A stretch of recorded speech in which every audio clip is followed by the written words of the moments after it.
Hello friends, ಎಲ್ರಿಗೂ ನಮಸ್ಕಾರ. Deepa easy home ರೆಸಿಪಿಗೆ ತಮ್ಮೆಲ್ಲರಿಗೂ ಸ್ವಾಗತ. ಇವತ್ತು ನಾನು ಬರೀ ರೇಷನ್ ಅಕ್ಕಿಯನ್ನು ಉಪಯೋಗಿಸಿ ತುಂಬಾ ತೆಳ್ಳಗೆ ಬೆಳ್ಳಗೆ ಮತ್ತು ಅಷ್ಟೇ ಗರ್ಗರಿಯಾಗಿ ಮನೆಯಲ್ಲೇ ಹಪ್ಪಳ ಯಾವ ರೀತಿ ಮಾಡೋದು ಅಂತ ತೋರಿಸ್ತಾ ಇದ್ದೀನಿ. ಈ ರೀತಿ ಮಾಡಿ ವರ್ಷಾನುಗಟ್ಟಲೆ ಕೂಡ ಇಟ್ಟು ತಿನ್ಬೋದು. ತುಂಬಾ ರುಚಿಯಾಗಿರುತ್ತೆ. ಬನ್ನಿ ಮಾಡೋದು ಹೇಗೆ ಅಂತ ನೋಡ್ಕೊಂಬರೋಣ. ಮೊದಲು ಅಕ್ಕಿನ ನೆನೆಸ್ಕೋಬೇಕು. ಹಾಗಾಗಿ ಒಂದು ಬೌಲ್ನಲ್ಲಿ ಈ ಕಪ್ನಿಂದ 1 ಕಪ್ನಷ್ಟು ನಾನು ರೇಷನ್ ಅಕ್ಕಿ ಹಾಕ್ಕೊತಾ ಇದ್ದೀನಿ. ನಿಮ್ಗೆ ಎಷ್ಟು ಬೇಕೋ ಅಷ್ಟು ಉಪಯೋಗಿಸ್ಕೊಳ್ರಿ. ಈಗ ಇದರಲ್ಲಿ ನೀರು ಹಾಕಿ 2 ರಿಂದ 3 ಬಾರಿ ನೀಟಾಗಿ ವಾಶ್ ಮಾಡ್ಕೊಳ್ಳೋಣ. ನೋಡಿರಿ, ಇದೇ ರೀತಿ ಬೇರೆ ಬೇರೆ ನೀರಿನಲ್ಲಿ ನೀಟಾಗಿ ವಾಶ್ ಮಾಡಿದ್ಮೇಲೆ ಮತ್ತೆ ಇದಕ್ಕೆ ಬೇರೆ ನೀರು ಹಾಕಿ ಸುಮಾರು ಒಂದು 4 ಗಂಟೆವರೆಗೂ ನೆನೆಸಿಟ್ಕೊತಾ ಇದ್ದೀನಿ. ಟೈಮ್ ಇದ್ದರೆ ಒಂದು 4 ಗಂಟೆ ನೆನೆಸ್ಕೊಳ್ರಿ, ಇಲ್ಲ ಅಂದರೆ ಒಂದು 2 ಗಂಟೆ ನೆನೆಸಿದ್ರು ನಡೆಯುತ್ತೆ. ನೋಡಿರಿ, 4 ಗಂಟೆವರೆಗೂ ನೆನೆಸಿದ್ದೆ. 4 ಗಂಟೆ ಆದಮೇಲೆ ತೋರಿಸ್ತಾ ಇದ್ದೀನಿ ನಿಮಗಿಲ್ಲಿ. ಹಪ್ಪಳ ನಿಮಗೆ ತುಂಬ ಬೆಳ್ಳಗೆ ಬರಬೇಕು ಅಂದರೆ ಅಕ್ಕಿಯನ್ನು ಚೆನ್ನಾಗಿ ವಾಶ್ ಮಾಡ್ಕೋಬೇಕು. ಹಾಗಾಗಿ ಒಂದು 2 ರಿಂದ 3 ಬಾರಿ ಬೇರೆ ಬೇರೆ ನೀರಿನಲ್ಲಿ ನೀಟಾಗಿ ವಾಶ್ ಮಾಡಿ ರೆಡಿ ಮಾಡ್ಕೊಳ್ರಿ. ನೋಡಿ, ಚೆನ್ನಾಗಿ ರೆಡಿಯಾಗಿದೆ. ಈಗ ಗ್ರೈಂಡ್ ಮಾಡೋದು ಹೇಗೆ ಅಂತ ನೋಡ್ಕೊಳ್ಳೋಣ. ಮಿಕ್ಸಿ ಜಾರ್ನಲ್ಲಿ ನೆನೆಸಿಟ್ಕೊಂಡಿರುವಂಥ ಅಕ್ಕಿಯನ್ನು ಹಾಕ್ಕೊತಾ ಇದ್ದೀನಿ. ರುಬ್ಲಿಕ್ಕೆ ಎಷ್ಟು ಬೇಕೋ ಅಷ್ಟು ಹಾಕಿ ಸ್ವಲ್ಪನೇ ನೀರು ಹಾಕಿ ಸ್ಮೂತಾಗಿ ರುಬ್ಕೊಂಬರೋಣ. ಬರೀ 1 ಕಪ್ ಅಕ್ಕಿಯಲ್ಲಿ ಸುಮಾರು 30 ರಿಂದ 40 ಹಪ್ಪಳನ ಮಾಡ್ಕೊಬೋದು. ತುಂಬಾ ಚೆನ್ನಾಗಾಗುತ್ತೆ. ನೋಡಿರಿ, ಸ್ಮೂತಾಗಿ ರುಬ್ಬಿದ ಮೇಲೆ ಒಂದು ಬೌಲ್ಗೆ ಹಾಕೊಳ್ಳೋಣ. ಇದೇ ರೀತಿ ನೆನೆಸಿರುವಂಥ ಅಕ್ಕಿ ಇದ್ದರೆ ಎಲ್ಲವನ್ನು ರುಬ್ಬಿ ರೆಡಿ ಮಾಡಿಕೊಡ್ರಿ. ಆಮೇಲೆ ರುಬ್ಬಿರೋ ಮಿಕ್ಸಿ ಜಾರಲ್ಲಿ ಸ್ವಲ್ಪ ನೀರು ಹಾಕಿ ಇದಕ್ಕೆ ಸೇರಿಸ್ಕೊತಾ ಇದ್ದೀನಿ. ಈಗ ಮಿಕ್ಸ್ ಮಾಡ್ಕೊಳ್ಳೋದು ಬೇಡ, ಉಪ್ಪು ಹಾಕೋದು ಬೇಡ. ಹಾಗೆ ಮೇಲೆ ಮುಚ್ಚಿ ಬೆಳಿಗ್ಗೆವರೆಗೂ ಹಿಟ್ಟನ್ನು ನೆನೆಸ್ಲಿಕ್ಕೆ ಬಿಟ್ಬಿಡೋಣ. ಬೆಳಿಗ್ಗೆ ಚೆಕ್ ಮಾಡಿ ತೋರಿಸ್ತಾ ಇದ್ದೀನಿ ನಿಮಗಿಲ್ಲಿ. ಬರೀ ಅಕ್ಕಿ ಆಗಿರೋದ್ರಿಂದ ನೀರಿನಂಶ ಎಲ್ಲ ಮೇಲಿರುತ್ತೆ, ಗಟ್ಟಿ ಥರ ಕೆಳಗಡೆ ಇರುತ್ತೆ. ಹಾಗಾಗಿ ಒಂದು ಸಲ ನೀಟಾಗಿ ರೀತಿ ಮಿಕ್ಸ್ ಮಾಡ್ಕೊಳ್ಳೋಣ. ಮೊದಲು ಎಕ್ಸ್ಟ್ರಾ ನೀರೇನು ಸೇರಿಸ್ಕೋಬೇಡ್ರಿ. ಹಾಗೆ ಒಂದು ಸಲ ನೀಟಾಗಿ ಮಿಕ್ಸ್ ಮಾಡಿಕೊಡ್ರಿ. ಆಮೇಲೆ ಹಿಟ್ಟೇನಾದರೂ ಗಟ್ಟಿ ಅನಿಸಿದ್ರೆ ಮತ್ತೆ ನೀವು ಎಕ್ಸ್ಟ್ರಾ ನೀರು ಹಾಕಿ ಕಲಿಸ್ಕೋಬೋದು. ನೋಡಿ, ಚೆನ್ನಾಗಿ ಕಲಿಸ್ಕೊಂಡಿದ್ದೀನಿ. ಈಗ ಇದಕ್ಕೆ ರುಚಿಗೆ ಎಷ್ಟು ಬೇಕೋ ಅಷ್ಟು ಉಪ್ಪು ಹಾಕ್ಕೊಳ್ಳೋಣ. ಆಮೇಲೆ ನಾನಿಲ್ಲಿ ಒಂದು ಅರ್ಧ ಸ್ಪೂನಷ್ಟು ಜೀರಿಗೆ ಕೂಡ ಹಾಕ್ಕೊತಾ ಇದ್ದೀನಿ. ಇದ್ರ ಜೊತೆಗೆ ಒಂದು ಅರ್ಧ ಸ್ಪೂನಷ್ಟು ಬಿಳಿ ಎಳ್ಳು ಕೂಡ ಹಾಕ್ಕೊತಾ ಇದ್ದೀನಿ. ನೀವು ಬೇಕಂದರೆ ಕಪ್ಪು ಎಳ್ಳು ಕೂಡ ಉಪಯೋಗಿಸ್ಕೋಬೋದು. ಈಗ ಒಂದು ಸಲ ನೀಟಾಗಿ ಮಿಕ್ಸ್ ಮಾಡ್ಕೊಳ್ಳೋಣ. ನಾನು ಇದಕ್ಕೆ ಎಕ್ಸ್ಟ್ರಾ ಏನೂ ಸೇರಿಸ್ತಾ ಇಲ್ಲ. ನೀವು ಬೇಕಂದರೆ ಇದಕ್ಕೆ ಅಚ್ಚ ಖಾರದ ಪುಡಿ ಹಾಕ್ಕೋಬೋದು, ಇಲ್ಲ ಅಂದರೆ ಹಸಿ ಮೆಣಸಿನ್ಕಾಯಿನ ರುಬ್ಬಿ ಕೂಡ ಹಾಕ್ಕೋಬೋದು. ನೋಡಿ, ಚೆನ್ನಾಗಿ ಮಿಕ್ಸ್ ಮಾಡ್ಕೊಂಡಿದ್ದೀನಿ. ಈಗ ಡೈರೆಕ್ಟಾಗಿ ಇಡ್ಲಿ ಪ್ಲೇಟ್ಸ್ಗೆ ಹಿಟ್ಟಾಗಿ ರೆಡಿ ಮಾಡ್ಕೊಳ್ಳೋಣ. ಹಾಗಾಗಿ ಇಡ್ಲಿ ಪಾತ್ರೆನ ತೊಗೊಂಡಿದ್ದೀನಿ. ಅದರಲ್ಲಿ ಎಲ್ಲ ಪ್ಲೇಟ್ಸ್ಗಳನ್ನು ಒಂದೊಂದಾಗಿ ಹೊರಗಡೆ ತೆಗಿಯೋಣ. ಈ ಪ್ಲೇಟ್ಸ್ಗೆ ನಾವು ಮೊದಲು ಎಣ್ಣೆ, ನೀರು ಯಾವುದು ಹಚ್ಚೋದು ಬೇಡ. ನೀಟಾಗಿ ಪ್ಲೇಟ್ಸ್ನ ವಾಶ್ ಮಾಡಿಕೊಂಡು ಡೈರೆಕ್ಟಾಗಿ ಉಪಯೋಗಿಸ್ಕೊಳ್ಳೋದಷ್ಟೇ. ನೋಡಿರಿ, ಡೈರೆಕ್ಟಾಗಿ ಪ್ಲೇಟ್ಗೆ 1 ಸ್ಪೂನ್ ಅಥವಾ ಅರ್ಧ ಸ್ಪೂನಷ್ಟು ಹಿಟ್ಟು ಹಾಕ್ಕೊಡ್ರಿ. ಜಾಸ್ತಿ ಹಾಕಿದ್ರೂ ಹಪ್ಪಳ ದಪ್ಪ ಆಗುತ್ತೆ. ಹಾಗಾಗಿ ಒಂದು ಸ್ವಲ್ಪನೇ ಹಿಟ್ಟನ್ನ ಹಾಕಿ ಈ ರೀತಿ ಎಲ್ಲ ಕಡೆಗೂ ನೀಟಾಗಿ ಹರಡಿ ಒಂದೊಂದಾಗಿ ಸ್ಟ್ಯಾಂಡ್ನಲ್ಲಿ ಜೋಡಿಸ್ತಾ ಹೋಗೋಣ. ನೋಡಿರಿ, ಒಂದು ಅರ್ಧ ಸ್ಪೂನಷ್ಟು ಹಾಕ್ಕೊತಾ ಇದ್ದೀನಿ ಅಷ್ಟೇ. ಹಿಟ್ಟು ತುಂಬ ಗಟ್ಟಿ ಅನ್ನಿಸ್ತಾ ಇದ್ದರೆ ಸ್ವಲ್ಪ ನೀರು ಹಾಕಿ ಕಲಿಸ್ಕೋಬೋದು. ಹಿಟ್ಟು ಯಾವ ರೀತಿ ಇರಬೇಕು ಅಂದರೆ ಪ್ಲೇಟ್ಗೆ ಹಾಕಿ ಈ ರೀತಿ ಸ್ವಲ್ಪ ಅಲುಗಾಡಿಸಿದ್ರೆ ತಾನಾಗೆ ಎಲ್ಲ ಕಡೆಗೂ ನೀಟಾಗಿ ಸ್ಪ್ರೆಡ್ ಆಗಬೇಕು. ಅದಕ್ಕೆ ಹಿಟ್ಟಿರಬೇಕು.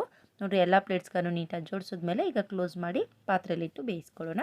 ಮುಂಚೆನೇ ಇಡ್ಲಿ ಪಾತ್ರೆಯಲ್ಲಿ 1 ಕಪ್ನಷ್ಟು ನೀರು ಹಾಕಿ ಬಿಸಿ ಮಲ್ಕಿಟ್ಟಿದ್ದೆ. ನೋಡಿರಿ, ನೀರು ಚೆನ್ನಾಗಿ ಬಿಸಿ ಆದಮೇಲೆ ಹಿಟ್ಟು ಹಾಕಿ ಇಟ್ಕೊಂಡಿರುವಂಥ ಇಡ್ಲಿ ಸ್ಟ್ಯಾಂಡನ್ನು ಪಾತ್ರೆಯಲ್ಲಿಟ್ಟು ಮೇಲ್ಮುಚ್ಚಿ ಒಂದು 3 ನಿಮಿಷ ಬೇಯಲಿಕ್ಕೆ ಬಿಡೋಣ. ನೋಡಿರಿ, 3 ನಿಮಿಷ ಆದಮೇಲೆ ಇಮಿಡಿಯೇಟಾಗಿ ಗ್ಯಾಸ್ ಫ್ಲೇಮನ್ನು ಆಫ್ ಮಾಡಿ ಲಿಡ್ನ ಓಪನ್ ಮಾಡ್ಕೊತಾ ಇದ್ದೀನಿ. ನೆನಪಿರಲಿ, ಹಪ್ಪಳ ಚೆನ್ನಾಗಿ ಬೆಂದಿದ್ರೆ ಈ ರೀತಿ ಕಲರ್ ಚೇಂಜ್ ಆಗುತ್ತೆ. ಆ ಟೈಮಲ್ಲಿ ಈ ರೀತಿ ಸ್ಟ್ಯಾಂಡನ್ನು ನಿಧಾನವಾಗಿ ಪಾತ್ರೆಯಿಂದ ಹೊರಗಡೆ ತೆಗೆದು ಈಗ ಸ್ಟ್ಯಾಂಡ್ನಿಂದ ಪ್ಲೇಟ್ಸ್ಗಳನ್ನು ಒಂದೊಂದಾಗಿ ಹೊರಗಡೆ ತೆಗೆದು ನೀರಲ್ಲಿ ಹಾಕ್ಕೊಳ್ಳೋಣ. ಪ್ಲೇಟ್ಸನ್ನು ಈ ರೀತಿ ಹೊರಗಡೆ ತೆಗೆದು ಹಾಗೆ ಇಟ್ಬಿಟ್ರೆ ತುಂಬ ಟೈಮ್ ಹಿಡಿಯುತ್ತೆ. ಹಾಗಾಗಿ ಪ್ಲೇಟ್ಸನ್ನು ಇಮಿಡಿಯೇಟಾಗಿ ತಣ್ಣೀರಿನಲ್ಲಿ ಹಾಕ್ಕೊಳ್ರಿ. ಈ ರೀತಿ ತಣ್ಣೀರಲ್ಲಿ ಹಾಕೊಳ್ಳೋದ್ರಿಂದ ನಮಗೆ ಪ್ಲೇಟು ಆದಷ್ಟು ಬೇಗನೆ ತಣ್ಣಗಾಗುತ್ತೆ. ಆಗ ಹಪ್ಪಳ ಬಿಡಿಸ್ಲಿಕ್ಕೂ ಅನುಕೂಲ ಆಗುತ್ತೆ. ತಟ್ಟೆ ಬಿಸಿ ಇದ್ದಾಗ ಹಪ್ಪಳ ತೆಗಿಯೋಕೆ ಹೋದರೆ ಅಷ್ಟು ನೀಟಾಗಿ ಬರಲ್ಲ, ಕೆಳಗಡೆ ತಟ್ಟೆಗೂ ಕಚ್ಕೊಳ್ಳುತ್ತೆ. ಹಾಗಾಗಿ ತಣ್ಣೀರಿಗೆ ಹಾಕಿ ಒಂದು ಸ್ವಲ್ಪ ಬಿಟ್ಬಿಡ್ರಿ. 1 ಸೆಕೆಂಡಲ್ಲೇ ತಣ್ಣಗಾಗಿ ಹೋಗುತ್ತೆ. ಆಮೇಲೆ ಸೂಜಿ ಅಥವಾ ಚಾಕುವಿನಿಂದ ಎಡ್ಜಸ್ಸನ್ನು ಬಿಡಿಸಿ ಈ ರೀತಿ ನಿಧಾನವಾಗಿ ಎತ್ತಿದ್ರೆ ಹಪ್ಪಳ ತುಂಬಾ ನೀಟಾಗಿ ಬರುತ್ತೆ. ಕೆಳಗಡೆ ತಟ್ಟೆಗೂ ಎಲ್ಲೂ ಅಂಟುಕೊಳ್ಳೋದಿಲ್ಲ. ಕಾಣಿಸ್ತಾ ಇರೋದು ನಿಮಗೆ ತಟ್ಟೆ ಎಷ್ಟು ಕ್ಲೀನಾಗಿದೆ ಅಂಥೇಳಿ. ಹಪ್ಪಳ ಎತ್ತುವಾಗ ಅಂಟ್ಕೊಂಡ್ಬಿಟ್ಟಿದೆ, ಒಂದಕ್ಕೊಂದು ಮಡ್ಚ್ಕೊಂಡಿದೆ ಅನ್ನೋದಾದರೆ ಇನ್ನೊಂದು ಸಲ ನೀರಿನಲ್ಲಿ ಹತ್ಕೊಡ್ರಿ. ತುಂಬಾ ನೀಟಾಗಿ ರೆಡಿ ಆಗುತ್ತೆ. ನೋಡಿರಿ, ಎಷ್ಟು ಟ್ರಾನ್ಸ್ಪರೆಂಟ್ ಆಗಿದೆ ಅಂಥೇಳಿ. ಈಗ ಇದನ್ನು ನಿಧಾನವಾಗಿ ಈ ರೀತಿ ಬಟ್ಟೆ ಮೇಲೆ ಹಾಕ್ಕೊಡ್ರಿ. ಇದೇ ರೀತಿ ಪ್ಲೇಟ್ಸ್ನಲ್ಲಿರುವಂಥ ಎಲ್ಲ ಹಪ್ಪಳನ ತೆಗೆದು ಈ ರೀತಿ ಬಟ್ಟೆ ಮೇಲೆ ಹಾಕ್ಕೊಳ್ಳೋಣ. ಹಪ್ಪಳ ಹಸಿ ಇರೋದ್ರಿಂದ ಒಂದಕ್ಕೊಂದು ಅಂಟ್ಕೊತಾ ಇರುತ್ತೆ. ತುಂಬಾ ಅಂಟ್ಕೊಂಡಿದ್ರೆ ಮತ್ತೆ ನೀರಿನಲ್ಲಿ ಹತ್ಕೊಡ್ರಿ. ಆಗ ತುಂಬಾ ನೀಟಾಗಿ ರೆಡಿ ಆಗುತ್ತೆ. ನೀರಿನಲ್ಲಿ ಹಾಕಿದ್ರೂ ಕೂಡ ಹಪ್ಪಳ ಯಾವುದೇ ಕಾರಣಕ್ಕೂ ಹರಿಯೋದಿಲ್ಲ.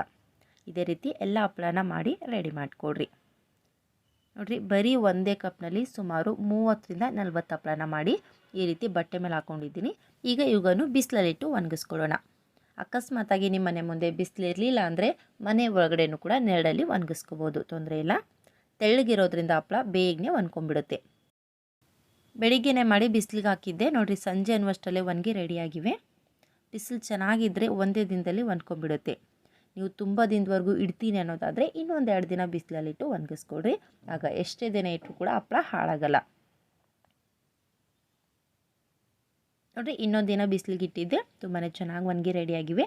ಈಗ ಇವುಗಳನ್ನು ಡೈರೆಕ್ಟಾಗಿ ಒಂದು ಡಬ್ಬಿಯಲ್ಲಿ ಅಥವಾ ಯಾವುದಾದ್ರೂ ಒಂದು ಬಾಕ್ಸ್ನಲ್ಲಿ ಹಾಕಿ ಇಟ್ಕೊಂಡ್ಬಿಟ್ರೆ ನೀವು 1 ವರ್ಷ ಅಥವಾ 2 ವರ್ಷ ಇಟ್ಟರೂ ಕೂಡ ಹಪ್ಪಳ ತುಂಬ ಚೆನ್ನಾಗಿರುತ್ತೆ. ನಿಮ್ಗೆ ಯಾವಾಗ ಬೇಕು ಆಗ ತಕ್ಷಣಕ್ಕೆ ಎಣ್ಣೆಗೆ ಹಾಕ್ಕೊಂಡು ಫ್ರೈ ಮಾಡ್ಕೊಂಡು ತಿನ್ಬೋದು.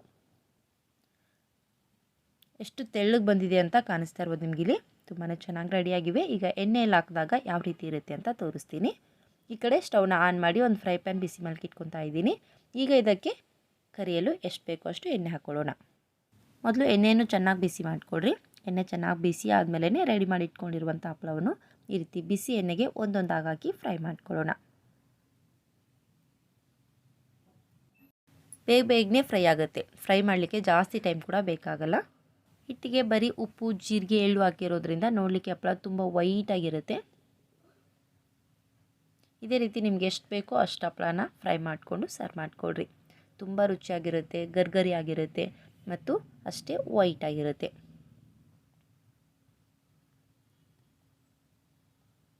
ಸಂಜೆ ಟೀ ಕಾಫಿ ಜೊತೆ ಏನಾದರೂ ತಿನ್ನಬೇಕು ಅನ್ನಿಸ್ದಾಗ ತಕ್ಷಣಕ್ಕೆ ಫ್ರೈ ಮಾಡ್ಕೊಂಡು ತಿನ್ಬೋದು.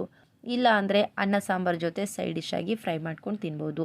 ಇಲ್ಲ ಅಂದರೆ ರುಚಿಯಾಗಿ ಒಬ್ಬಟ್ಟು ಮಾಡ್ಕೊಂಡಿದ್ದೆ ಅದರ ಜೊತೆ ಸ್ವಲ್ಪ ಡಿಫ್ರೆಂಟ್ ಆಗಬೇಕು ಅಂದರೆ ಈ ಹಪ್ಪಳನ ಸರ್ವ್ ಮಾಡ್ಕೋಬೋದು. ತುಂಬ ರುಚಿಯಾಗಿರುತ್ತೆ ಮತ್ತು ಅಷ್ಟೇ ಗರ್ಗರಿಯಾಗಿರುತ್ತೆ.